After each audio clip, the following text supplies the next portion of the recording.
Hello and welcome back to my channel. I apologize in advance if you can hear any of the aggressive rainstorm that we are currently experiencing, but there's really not much I can do about the rain, you know? I have my window closed, I have my door closed. Everything you're hearing is coming from against my window and the roof, so like, what are you supposed to do at that point? Today I am very, very excited to bring you my review of the brand spanking new Urban Decay Naked Heat palette. Depending on when I get this video up by, this palette has either just launched or it's just about to launch. I pre-ordered mine in one of these sort of pre-launch things on the Urban Decay website. It's actually my first time ever ordering from the Urban Decay website, so I had to like make an account, the whole thing. So I actually have a little vlog footage for you here of when the box came in the mail and how it was packaged, just so you can kind of judge how Urban Decay sends their things. This is going to be the Urban Decay Naked Heat palette. So I figure if I vlog opening it, we'll see how it was packaged.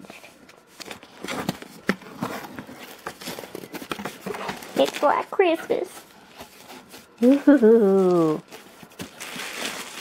I've never ordered straight from the Urban Decay website before. I didn't realize they had their own fancy tissue paper.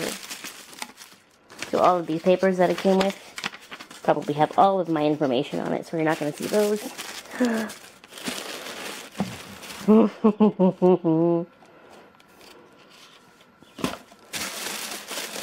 rest of the box is tissue paper. What a waste. I believe this launches on the Urban Decay Canada website officially on June 30th.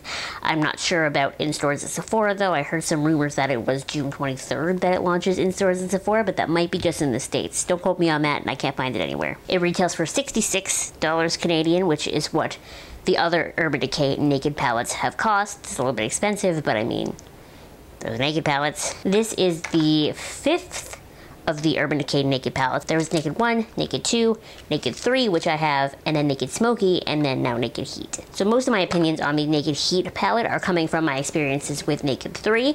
I've also tried Naked 1 and Naked 2, but obviously I only bought Naked 3.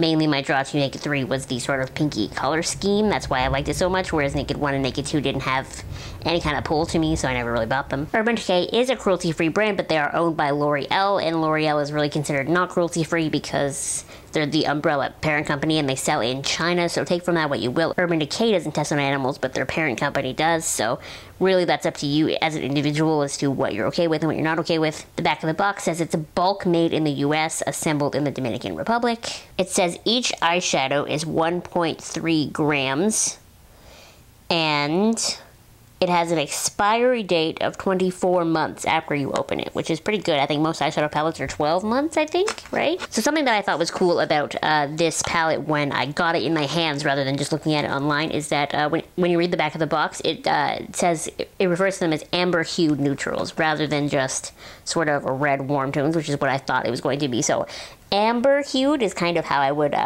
describe it as well, because the colors really aren't that red.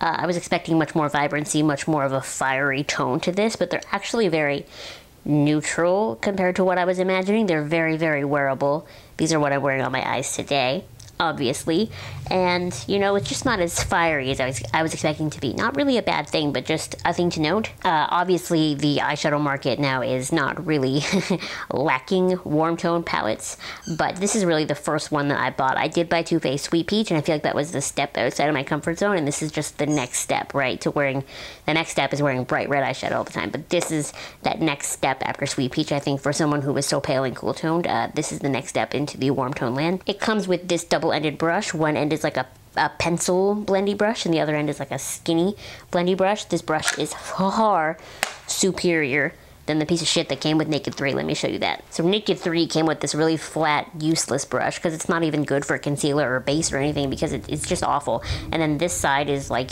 there's not enough hair here to actually, this brush is awful. I hate the brush that Naked 3 comes with, to the extent that I'm just gonna throw it out right now because I never ever use it. It drives me nuts.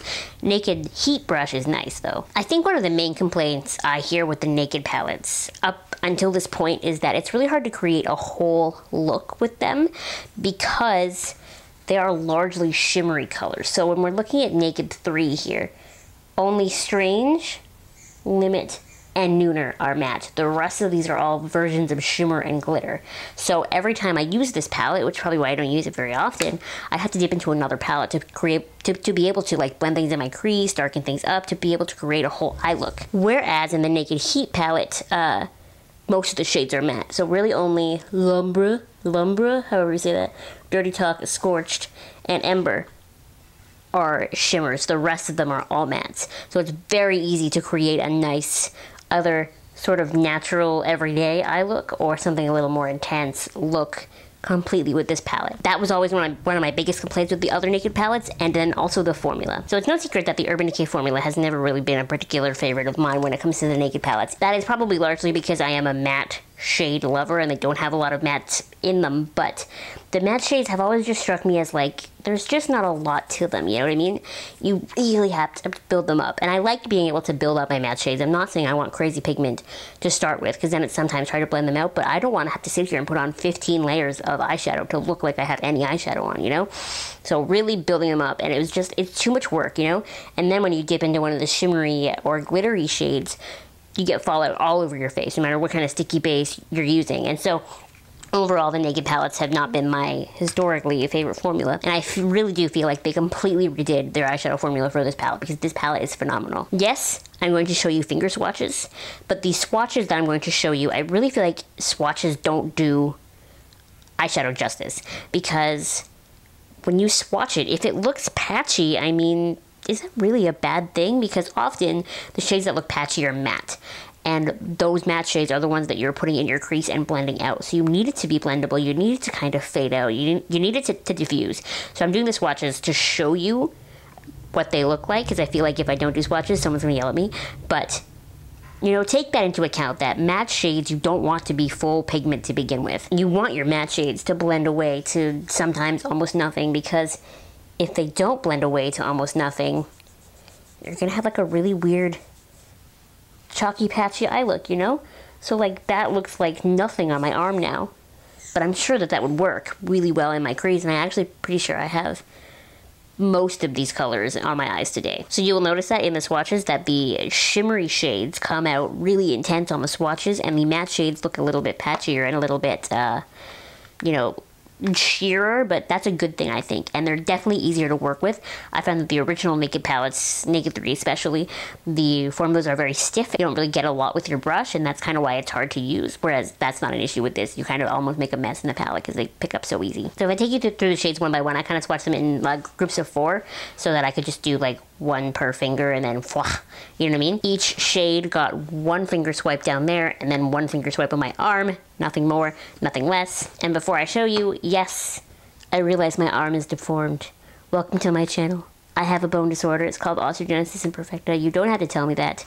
Actually, I've done videos on this before in the past if you want to watch a little bit of some videos about my disability, why my arms might be weirdly shaped. So before you comment on that, I already know. So these 12 shades are apparently all brand new to Urban Decay. The first shade is called Ounce, and it is described as an ivory shimmer.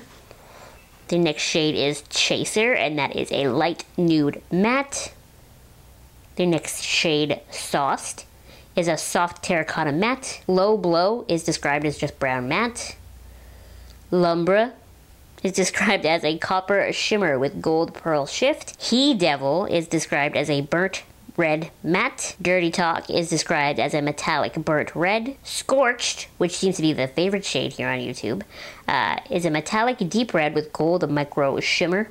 Cayenne is a deep terracotta matte. En Fuego is a burgundy matte. I love that shade. Ashes is a deep reddish brown matte.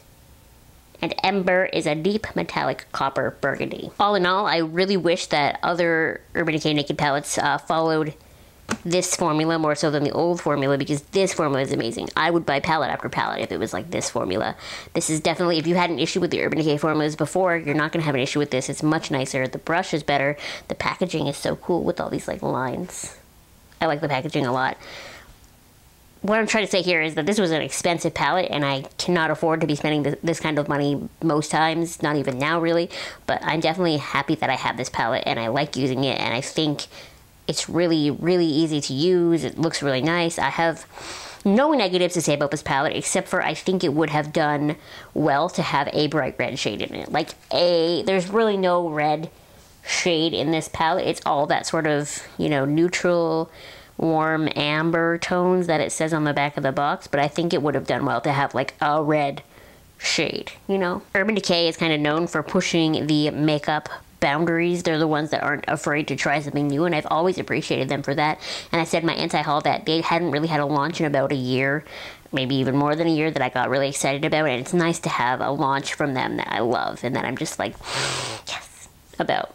Anyway, please let me know what you thought of this video in the comments below, and what you think of the Urban Decay Naked Heat palette. I believe they also have like a collection. There's eyeliners and lipsticks and stuff too, so if you've seen that or you have that, let me know what you think as well, you know? Yeah. Thank you so much for watching, and I will see you next time. Bye!